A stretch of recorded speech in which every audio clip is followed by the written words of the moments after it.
So what we're going to be doing here is we're going to be testing an outside air conditioning unit on the electrical components. We got a run capacitor right here, a contactor down here. I don't know if you guys can see that. And then we have our common wire, which is going to be this red wire, our hermetic compressor, which is going to be pushing all the refrigerant through the system. And then we have our fan, which is going to be powering the fan motor out here. So basically we're looking to test the compressor and fan motor's energy source.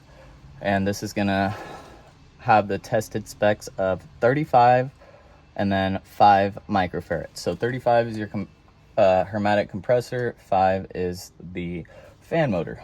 And then we're gonna be testing under microfarads. We have a plus or minus 5% of the range that we're allowed to go out of, according to manufacturer specifications for this specific unit. So we're gonna take our handy dandy multimeter,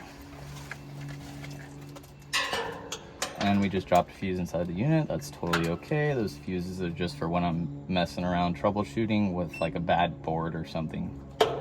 So we're gonna go over to here and we're gonna go to microfarads. Where you're gonna know you're on microfarads is that little NF. And then when you're testing a run capacitor, you're actually going to be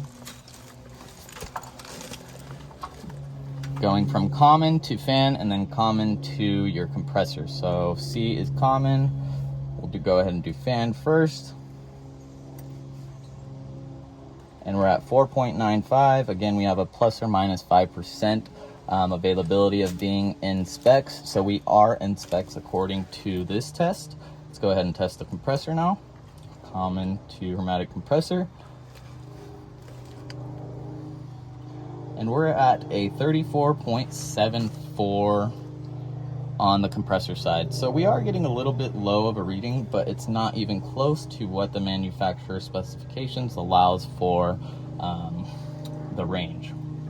So this is good. And what we'll do is we'll go ahead and put it back in there. Put my handy dandy multimeter away.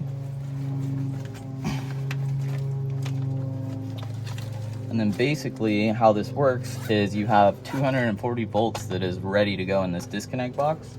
And when you call for your, AC to turn on at your thermostat, what's going to happen is you're going to have 24 volts run straight from that thermostat to your furnace. Your furnace has a control board that sends 24 volts out here to this contactor.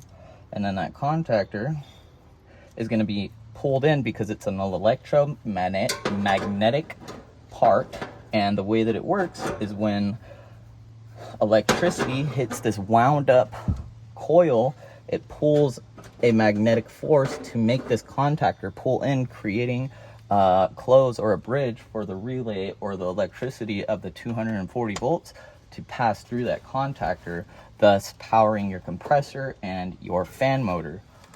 I'll demonstrate in just a second. Let me go ahead and plug this back in. So now we are live. There is 240 volts going to that contactor. And then what we're gonna do is we're gonna go ahead and put this screw back in. And just for the video, we're gonna go ahead and start the system right here by pushing it in manually. Voila. That's your compressor starting and your fan starting to spin. The only thing that's missing to make this actually blow would be your blower motor inside of your furnace that's attached to your coil. That'll all be for another video, but today is just a run capacitor. Yeah, first time I did a video, so thanks for watching if you even did.